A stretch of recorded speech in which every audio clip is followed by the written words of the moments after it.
ఇప్పుడే జీ5 app download చేయండి. చూడండి మీ ఫేవరెట్ టీవీ షోస్ ఎప్పుడైనా ఎక్కడైనా. మిత్రకి భార్యని కావాలనుకుంటున్నాను.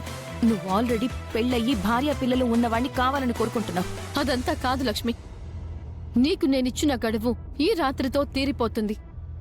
నువ్వు ఏం చేస్తావో నాకు తెలీదు.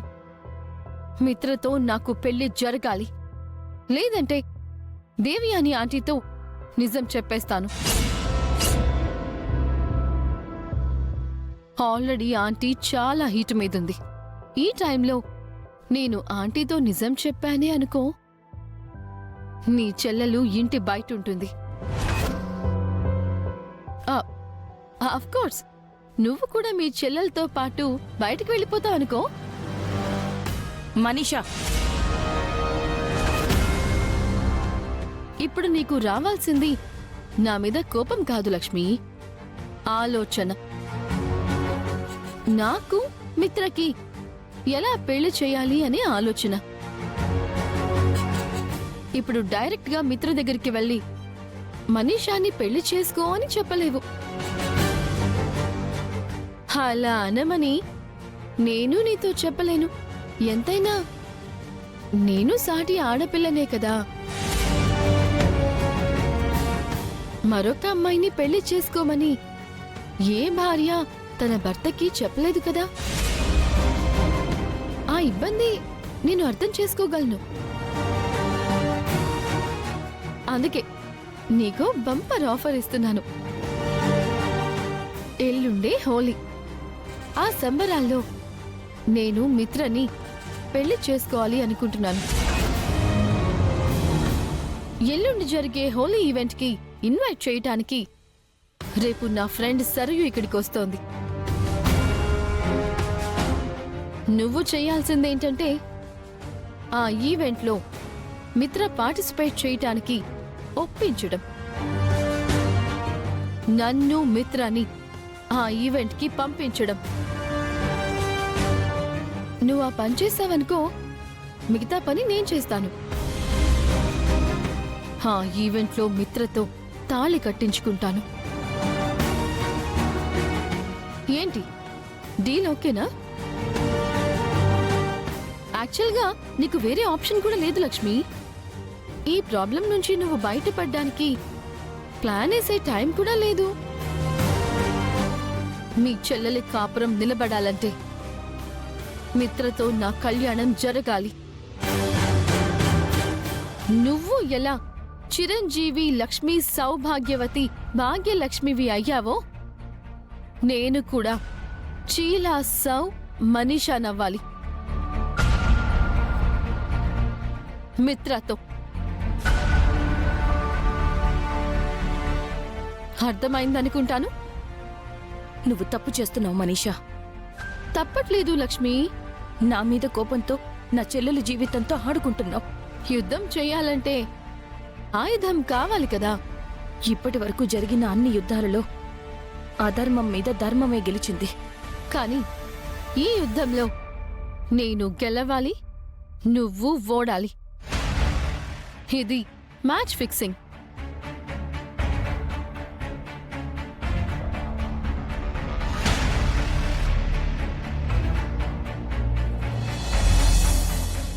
నాకేం అర్థం కావడం లేదండి. మీరు నా దగ్గర ఏదో దాస్తున్నారనిపిస్తుంది. మళ్ళీ అదే మాట్లాడుతున్నావు. నీకెన్నిసార్లు చెప్పాలి జాను? అసలు నీ దగ్గర నేనేం దాస్తాను? ఏదో జానికి కోడలు నెల తప్పిందని, మనకి పిల్లలు పుట్టట్లేదని అత్తయ్య ఫీల్ అవుతున్నారు. మామ ఈరోజు కొత్తగా ఫీల్ అవుతుందా? అయినా మన పెళ్ళి ఎన్ని రోజులైందని? తొందరపడితే పిల్లలు పుడతారా? అది నాకు తెలుసండి. కానీ ఇంటికి ఎవరొచ్చినా అత్తయ్య పిల్లల ప్రస్తావన తీసుకొస్తుంది. నాకు గిల్టీగా ఉంది. కొన్ని రోజులు ఓర్చుకోవాలి జాను. ఒక్క 3 నెలలు ఓపిక పట్టు. కోర్స్ కంప్లీట్ అవుతుంది. మనకు కూడా పిల్లలు పుడతారు. నిజంగా పిల్లలు పుడతారు కదా? అసలు పుట్టరని నువ్వెందుకు అనుకుంటున్నావు? ఇందాక సరోజ ఆంటీ చెప్పాక మనీషా కూడా మాట్లాడింది. లోపం ఎవరిలో ఉంటే వాళ్లే మందులు తీసుకోవాలని. కానీ మనం ఇద్దరం టాబ్లెట్స్ వాడుతున్నాం.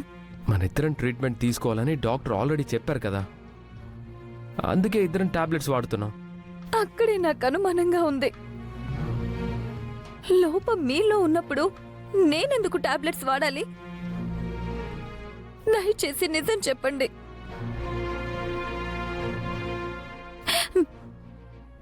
నా మీద ఒట్టేసి చెప్పండి, లోపం మీలో ఉందా లేక నాలో ఉందా? ఏంటిది? అసలు నువ్వేం చేస్తున్నావో నీకు అర్థం కావడం లేదు. నేనెన్నిసార్లు చెప్పినా నువ్వు అనుమానిస్తూనే ఉన్నావు. అటు మా మామ్తో ఇటు నీతో అసలు నేను పడలేకపోతున్నాను జాను. అది కాదండి. ఇంత సున్నితమైన విషయాన్ని ఎందుకు ఇంత కఠినంగా చెప్తున్నావో నాకు అర్థం కావట్లేదు. మా మామ్ కంటే ఓపిక లేదు, నీకు కూడా లేదా? ఏవేవో ఊహించుకొని నువ్వు బాధపడి నన్ను బాధ పెడుతున్నావు.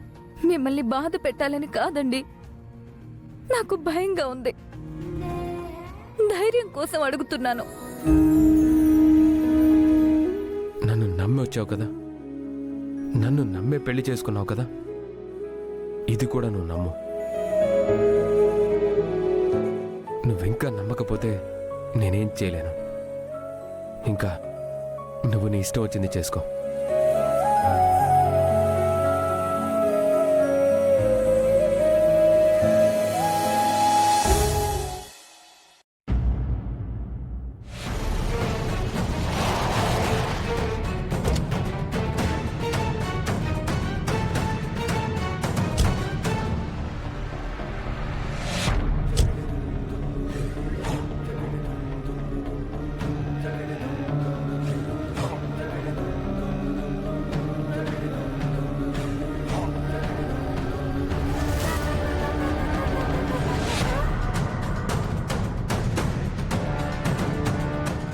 నమస్తే అంకుల్, ఎలా ఉన్నారు?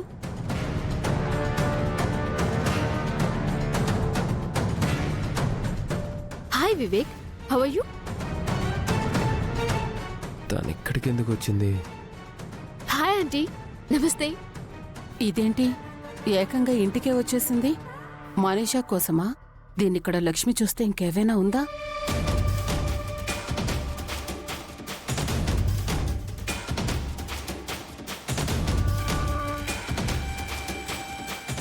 Hi Lakshmi. Hello Sarayu.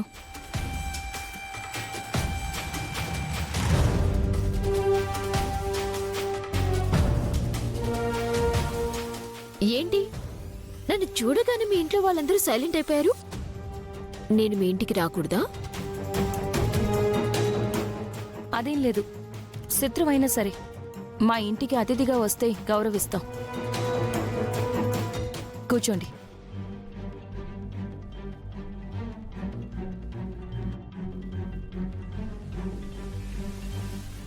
First time ఇంటికి వచ్చావు, ఏం తీసుకుంటావు?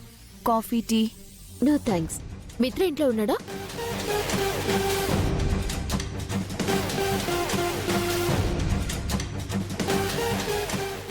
జీ5 యాప్ డౌన్లోడ్ చేసి అన్ని ఎపిసోడ్స్ పూర్తి ఉచితంగా చూడండి.